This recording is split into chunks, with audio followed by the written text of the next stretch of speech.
Welcome students. Today we will discuss the botany important short question answer. Now we discuss why Protocista considered a polyphyletic kingdom. Because groups of Protocista do not share a common ancestor with each other, that is not share with plant, fungus and animal Protista present as a polyphyletic group. ये लोग ना अपने ancestors को दूसरों के साथ share करते हैं विद ना तो कुछ प्लांट्स के साथ शेयर करते हैं, ना फंगाई के साथ शेयर करते हैं, ना एनिमल्स के साथ। इसकी वजह से ये पॉलीफेनिटिक किंगडम के ग्रुप्स में खिलाते हैं। दूसरा सवाल, fungi successful survive in all environment. Fungi जो होता है वो किसी भी इन्वायरमेंट में सक्सेसफुल है और ईजीली लग जाता है, because like plant cell fungal cell have a thick cell wall, but in fungi it is made up of complex polysaccharide called chitin and glucan, और जिसकी वजह से ये लोग इतना एनवायरनमेंट में सक्सेसफुल होते हैं वो because of thick cell wall. जैसे कि प्लांट सेल वॉल के पास होती है, इनके पास भी सेल वॉल होती है, जिसकी वजह से ये फॉर्म हो जाते हैं हर जगह, और इसको चाइटिन कहा जाता है। और ये एक्सोस्केलेटन के अंदर फॉर्म होता है, इसकी भी सेल वॉल स्ट्रक्चरल स्ट्रेंथ की वजह से। दूसरा सवाल है, why insectivorous plant use insect as food. Insectivorous plant जो होते हैं वो अपने खाने में इंसेक्ट्स को क्यों यूज़ करते हैं? Because usually grown in a soil defend in nitrogen. उनको नाइट्रोजन की जो सॉइल की तह में जो नाइट्रोजन होती है उसके अंदर ज़्यादातर ये लोग ग्रो करते हैं, और अपनी नाइट्रोजन डेफिशिएंसी को दूर करने के लिए ये लोग इंसेक्ट्स को खाते हैं। Example Drosera, Venus flytrap, etcetera इसके अंदर आते हैं। Photorespiration consider as wasteful process. Y?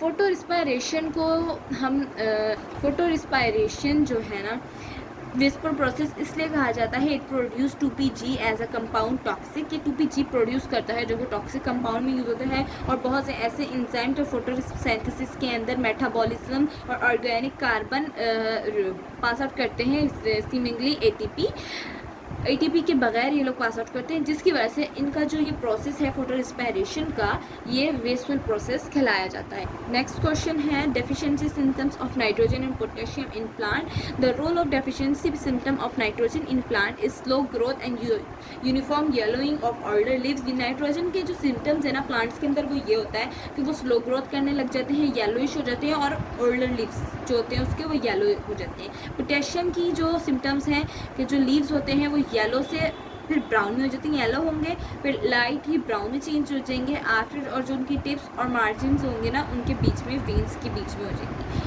Double fertilisation क्या होता है? Double fertilisation is a complex fertilisation mechanism of flowering plant. A process involve the joining of female gamete with 2 male gamete. ये double fertilisation complex fertilisation है flowering plant के अंदर, और ये process join करता है फीमेल्स के गैमेट्स को मेल के साथ। इसकी दो फीमेल के गैमेट्स हैं, उनको दो मेल के गैमेट्स को फीमेल से अटैच कर देगा, यानी कि फीमेल का एक है ना तो मेल के 2 गैमेट जाके उसको अटैच हो जाएंगे, इसकी वजह से डबल फर्टिलाइजेशन होती है।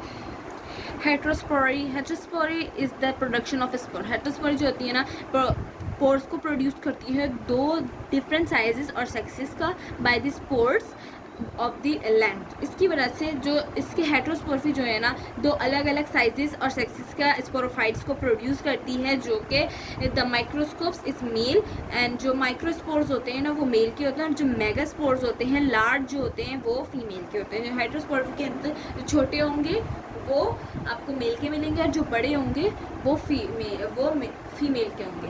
बैक्टीरियल ग्रोथ एंड फेसिस के बहुत ज़्यादा इंपॉर्टेंट सवाल है शॉर्ट क्वेश्चन आंसर का 2023 के बोर्ड में पेपर आने में भी बहुत ज़्यादा चांसेस हैं इसके लग सकता है, तो आप लोग प्लीज़ इसकी तैयारी अपनी करें और इन सवालों को, इन डेफिनेशंस को अच्छे से याद कर लें। Bacterial growth of bacteria is defined as an increase in the number of bacteria in population rather than in size of individual cell। bacterial growth जो होती है ना इंक्रीज होती है नंबर्स ऑफ बैक्टीरिया की पॉपुलेशन के हिसाब से, और अपने साइज और सेल्स के इंडिविजुअल होती है। इसके कुछ फेसेस हैं, इसके 4 फेसेस हैं।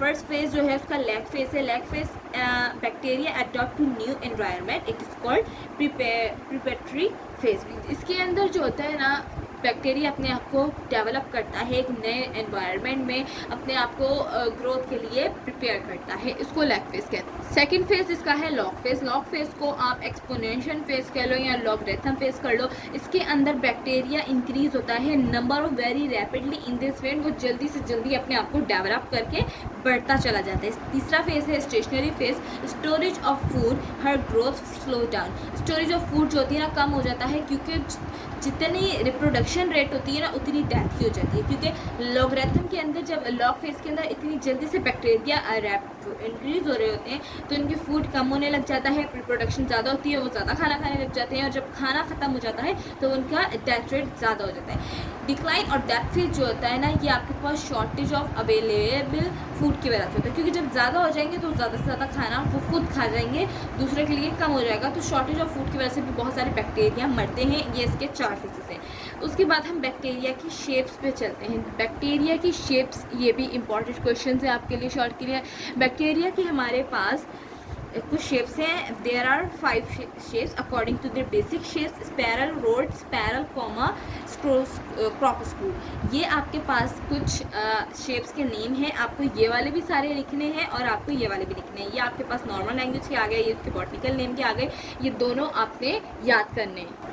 फिर एक हमारे पास सवाल है बॉटनिकल नेम्स हमारे पास जो ज़्यादातर पेपर में 10 ईयर में आए हुए हैं बॉटनी में, वो राइस, वीट, माको, मार्टलस और बार्ले और मुलट्ठी का है। ये बॉटनिकल नेम मैंने निकाल दिए हैं। ये सब आप अपने पास एक जगह नोट डाउन कर लो, जिसके आपको बॉटनी की तैयारी में मुश्किल ना हो। ये सारा टारगेट पेपर जो कि मैंने सॉल्व करके आपको दिया। ये लॉन्ग क्वेश्चन आंसर बॉटनी का बहुत ज़रूरी है। प्लाज्मा मेम्ब्रेन और सेल मेम्ब्रेन का डिफरेंस बिटवीन भी आ सकता है, और आपको इसमें तैयारी भी करनी है अपनी ज़्यादा से ज़्यादा। अपने प्रोकैरियोट्स, यूकैरियोट्स के डिफरेंस बिटवीन भी करनी है। तो ये लॉन्ग मैं आपको सॉल्व दे रही हूँ, प्रोवाइड कर रही हूँ नोट्स। आप इसको प्लीज़ अपने पास नोट डाउन करो और इससे अपनी तैयारी कर लो, ताकि आपको बॉटनी के पेपर में मुश्किल ना हो। और आपको जो भी चीज़ पूछनी हो, मुश्किल हो, आप मुझे कमेंट सेक्शन में बता सकते हो। तो around the cytoplasm of the cell there is a living thin and elastic membrane on the inner side of the cell wall, is called plasma membrane. Cytoplasm के सेल के अंदर जो थिन और इलास्टिक मेम्ब्रेन होती है ना, inner the side, cytoplasm के अंदर के, तो उसको प्लाज्मा मेम्ब्रेन कहते हैं। प्लाज्मा मेम्ब्रेन की properties, it is a consider of protein and lipid which are arranged phospholipid bilayers. Plasma membrane protein और लिपिड्स के ऊपर कंपोज होता है। ये बायलेयर, फॉस्फो बायलेयर्स के ऊपर अरेंज होता है। ये आपके इट कंट्रोल, ये साइटोप्लाज्म का जो सेल होता है उसके प्रोसेस ऑफ ऑस्मोसिस को कंट्रोल करता है। और ये इतना विजिबल आम तौर पे आपको कंपाउंड माइक्रोस्कोप से नहीं दिखता, जितना ये क्लियरली आपको इलेक्ट्रॉन माइक्रोस्कोप से दिखता है। विजिबली क्लियरली आपको दिखेगा, वरना आपको दिखता नहीं है आम माइक्रोस्कोप से। दूसरी इसकी प्रॉपर्टी ये है, the cell membrane of all living organism have same basic structure. जितने भी सेल मेम्ब्रेन होंगी ना, हर किसी के अंदर सेम स्ट्रक्चर का होगा। फिर एक हमारे पास साइंटिस्ट आते हैं जिन्होंने फ्लूइड मोज़ेक मॉडल हमारे पास इंट्रोड्यूस करवाया। उसके अंदर हमारे पास 2 साइंटिस्ट काम करते हैं। इसका नाम, एक का नाम सिंगर एंड निकोलसन। 1972 के अंदर उन्होंने भी बताया the biological membrane can be considered as double layer of phospholipid, phosphobiolipid कहते हैं इसको। और ये लिपिड और प्रोटीन उसके अंदर प्रेजेंट होते हैं। The lipid have 2 ends, lipid के 2 एंड्स होते हैं, हाइड्रोफोबिक और हाइड्रोफिलिक एंड। हाइड्रोफोबिक एंड जो होता है ना, वो प्रेजेंट होता है ऑपोजिट टू ईच अदर, और जो हाइड्रोफिलिक एंड होता है ना, वो अटैच हो जाता है कार्बोहाइड्रेट और प्रोटीन के साथ। उसकी एग्जाम्पल्स में हमारे पास है, जिस तरह के हमारे पास एग्जाम्पल्स में आ जाता है कोलेस्ट्रॉल, ग्लाइकोलिपिड, स्टिट्रॉल एक्सेट्रा, हमारे पास एग्जाम्पल्स आ गई हैं उसकी।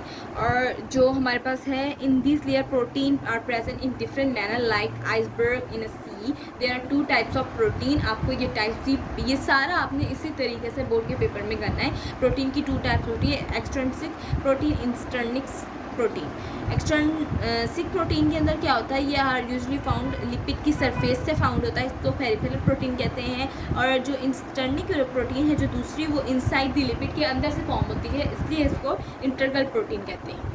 फंक्शन ऑफ मेम्ब्रेन के अंदर आपको the main function of plasma membrane, it will be provide protection to the cell.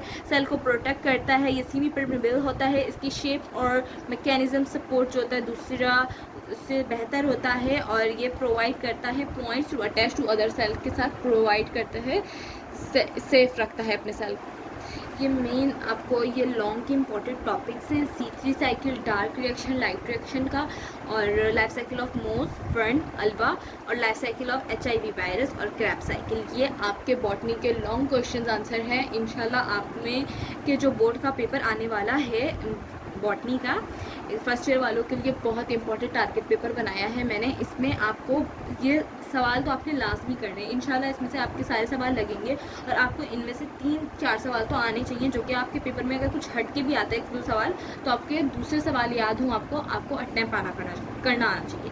Diagram जो इम्पॉर्टेंट है आपकी शॉर्ट के लिए, बैक्टीरियोफेज की, वायरस की और HIV की डायग्राम, स्ट्रक्चर HIV का आ सकता है, बैक्टीरियल स्ट्रक्चर आ सकता है, फर्न प्रोथाइलस, मैच्योर गैमेटोफाइट, ये प्लाज्मा मेम्ब्रेन की भी आपको करनी है। ये सारी की सारी आपको तैयारी करनी है लॉन्ग की, शॉर्ट की, और जो शॉर्ट आंसर आंसर की जो मैंने आपको नोट्स प्रोवाइड की हैं वीडियो के अंदर, अपने इन सब की तैयारी करनी है। आपका पेपर इंशाल्लाह बहुत अच्छा होगा। Thank you. अल्लाह हाफ़िज़।